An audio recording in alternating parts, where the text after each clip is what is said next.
Hey, this is Embry with Embry's Eats, and today I'm going to show you guys how to make chicken hearts. And it's pretty easy, pretty simple. Best part about it, chicken hearts are like $2 at the grocery store, usually under.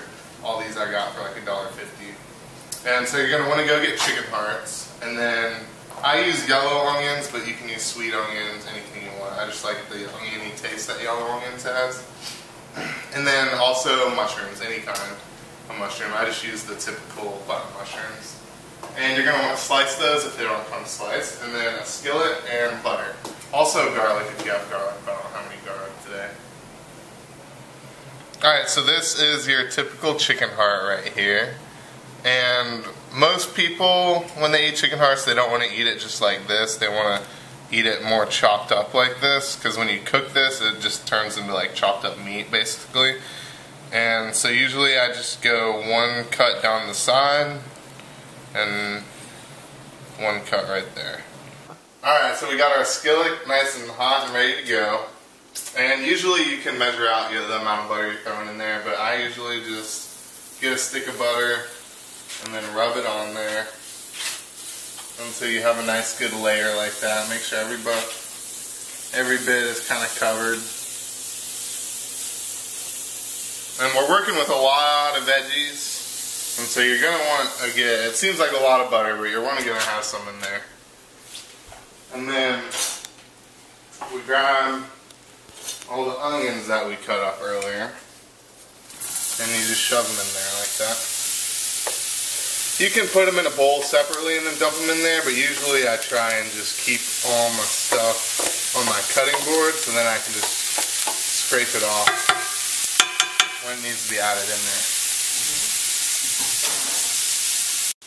Here's a little trick for caramelizing onions, is you can grab some sugar and just a little pinch of sugar, not much, just a tiny bit.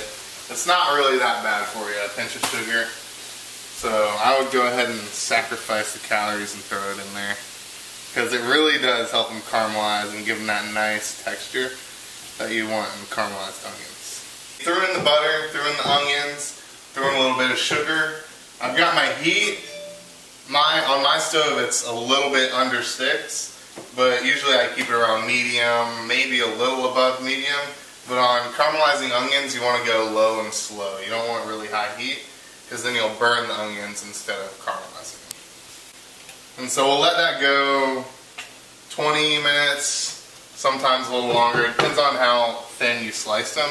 I went pretty thin on mine, so it's probably only going to be about 20 minutes.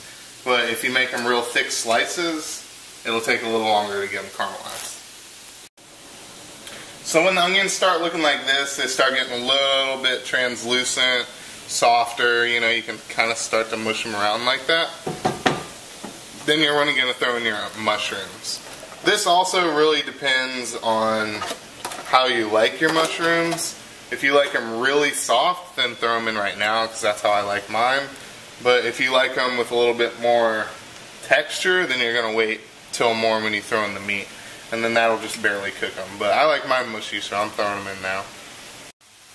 Alright, so we just seasoned our meat, and now I'm walking over to the pan. I'm noticing that the mushrooms are starting to let loose some of that water they have in them. See it on the bottom there? And so when that happens, you're going to want to throw in your curry powder. Again, it has that raw taste if you don't let it cook out a little bit. And I don't really go by measurements. I kind of just go by taste. And so I'm throwing in a good amount of curry powder. I want to put in a little cumin in there. Garlic powder, because I don't have any raw garlic that I'm throwing in there. So I'm throwing in a little bit of garlic powder. And then you're also going to want to throw in your smoked paprika right now. Give it a little stir, and then just keep letting it cook before you throw in your meat. Alright, so we threw in all our spices, and it's cooking them off, looking like it's going good. And about now you'd think, alright, yeah, the onions are caramelized, let's throw in the meat. But when you throw in all those spices and the sugar and stuff, sometimes it has the effect that it looks caramelized. These look caramelized, but they're really not. You're going to want to taste it and make sure that it has the right texture and the right sweetness of being caramelized, and then when that's ready, you throw in that meat, cook it real quick, and you're ready to go. Alright, so our onions are nice or caramelized now, and the mushrooms have a good texture to them, so now I'm going to throw in the seasoned chicken hearts we had on the cutting board.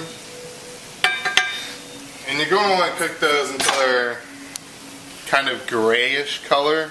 They don't take too long to cook, so just stir them in there. They'll be done probably 5 minutes, maybe a little bit longer depending on how hot your skillet is. Okay, so we got our chicken hearts meal in here, and it's looking about done. See the chicken hearts in there? They're about the same color as the mushrooms. That's when you know they're done. And if it's a little dry before you throw that meat in there, don't throw any water in, because the meat does have water in it, so it is going to moisten up the onions and the mushrooms a little bit. But I did have to add water earlier when I was caramelizing the onions, because it might get a little dry on you. So I added about a quarter cup of water, but then didn't add any more because I threw in the meat and that lets off a little bit of water. So when it's looking like that, it's about done. And then I cooked rice to go underneath that, but you can do anything. You can use couscous, brown rice, regular rice. You can go with quinoa, really anything you want, but I even eat it by itself.